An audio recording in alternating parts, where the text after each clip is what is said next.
Hi everybody, it is Quynhforthewin, your self-love coach and your host of the Win with Women sessions and your host of the Self-Love Exodus workshops and also the co-creator of the 30-day journal. I wanted to continue talking about what I just shared on my post about wearing a mask, and I'm sure I'm speaking up for a lot of you out there where you realize that we have been conditioned to look like a certain way, to be a certain way, to chase love, to chase affection, to chase attention. Whew! I mean, if you look at the picture, a lot of you will probably, most likely, I guarantee that you're like, oh wow, she's so pretty. Oh wow, so attractive, right? And as we heal, as we uncover the layers, as they say, as we heal through our pains, our dark pains, and it goes darker and darker and darker and darker, we will start to really appreciate and see what really matters and how we show up, how we do things, and how we show what we value and how we show up for ourselves is definitely going to attract the people who will respond to that because they're relating to that. Like, for an example, I wanted to be relatable. I wanted to be like, I wanted to be loved. So I did something that would relate to those people. I just have this memory when I entered middle school. There were girls that wore so much makeup. They didn't look their age. They looked like someone who was more mature and older. And I would just see these boys flaunt to them, and they were always, they always got asked out. They always were in a relationship. And when I saw that, I wanted that. And I'm shaking in the inside when I say that, because that is when I truly, truly got really good at people pleasing. Anything that got attention, I did it. So when we don't have a grip and we don't have this very strong sense of who we are and what's important to us, and a strong, how would I say it? Yeah, there's no other way to say it except a strong sense of who you are, because when that happens, you're not going to get swayed very easily. You're not going to be searching for attention, because you know that you're here to be yourself. You're here to do things that help you to be free to be yourself. And oh my goodness. And so no wonder I attracted relationships that really valued the outside, because I was very about the outside. I was very about showing up in a way that looked cute to what the masses thought it was cute, attractive to the masses' eyes. And when I got the attention, it felt good. When I was able to be in this relationship with someone that was attractive to the masses, I felt really good and like validated and important and popular. And let me tell you, it led me to feeling hurt, because I thought that we were in it for deeper reasons than that. And I questioned myself, like, why do they care so much about the outside, about other people judging them and having to be flashy and not letting people really know what's going on in here? And why am I being treated in a different way when I do look attractive and then when I'm not? And it just led me to heartbreak, you guys, ultimately.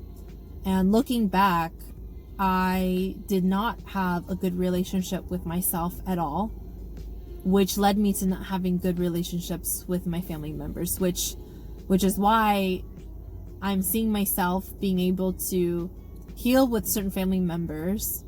And that's because I cared about healing. I started to really care about healing because I started to really care for myself after feeling like I was soulless. Oh yeah, there's so much to be said. I wanted to make this video to further express myself, because I actually wanted to type more than what than what was being shown. And when I took that picture, I can recall this day like it happened freaking yesterday. It was Valentine's Day, and I was challenging myself to not have the desire to have my past partner give me some kind of attention and acknowledgement on Valentine's Day. It was the first Valentine's Day that we were not together. And because I just had begun my self-love journey, I was still doing things to seek that attention, and it shows because I put on makeup that day. I curled my hair. I told myself, you know what? I'm just going to make myself feel pretty. This is just for me. This is not for anyone. But subconsciously, I was still doing it to receive attention because I felt so hurt and I was still healing. There was a lot of emptiness inside still. And that night, I got an invitation to go to this birthday party, which my ex was also invited to. And I just remember being so attached to being treated a certain way because it was Valentine's Day. And that after that day, I told myself, like, Quinn, what are you doing? You are expecting a different result from continuing to chase this person to love you and give you attention. So that picture was taken on Valentine's Day in 2016, which is when I began my self-love journey. And they will be different layers that you will be releasing.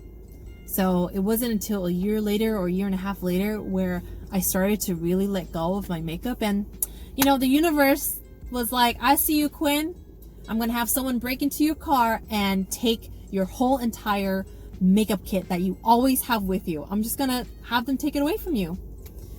And so since then, I experienced it with myself. I was like, you know what? Let me just see how it goes. If I let people see me for what I really look like on the outside. And guess what? The people that I built a genuine relationship did not treat me any different. And I remember feeling, wow, I got treated like the same and I'm not wearing any makeup. So I don't need to wear makeup to have people treat me better. And it could sound so dumb, right? But here's the thing. That was a big deal to me because I was so attached to having my makeup on me. I was so attached to having my mask with me when I'm out. I panicked. I had semi panic attacks from not having my makeup on me. And I was so fearful of being judged and being treated differently because guess what? When I went out to the clubs, when I went out to a certain social environment, it mattered. When you say yes to being around an environment that's all about instant gratification and all about looking good, it's highly likely that you will get treated differently for not looking and participating in the same thing that's going on in that environment. When you say yes to being around an environment that's about connecting and growth and winning emotionally, spiritually, mentally, the outside doesn't matter. And so it is freeing and it saves so much time. All I gotta do is put on some clothes, and the way that I dress has changed as well. I did spring cleaning, or I shouldn't call it spring cleaning, life cleaning. I did some life cleaning in my room. I'm giving it a whole transformation to make sure that my outside matches my inside, and I let go of so much clubbing clothes. And I told myself, and there's some pieces I was like, I had that mentality where I said, I'm going to keep this just in case. But I'm thinking like, but wait a minute, that's not even really in my lifestyle anymore. So why am I holding on? So, okay, I'm just going to end this video because I could talk forever. I believe you got my point. And there's always going to be the next layer of you living authentically as yourself without the mask. So choose to the journey. Once again, my name is Quynhforthewin. I am a self-love coach here to hold a safe space for you always so that you can express yourself and begin to process your pains in a very, very, very healthy to a very a healthier place, and ultimately becoming your own inner best friend. All right, guys, I will see you guys later. Click the link in my bio for any further support. Talk to you guys later. Bye.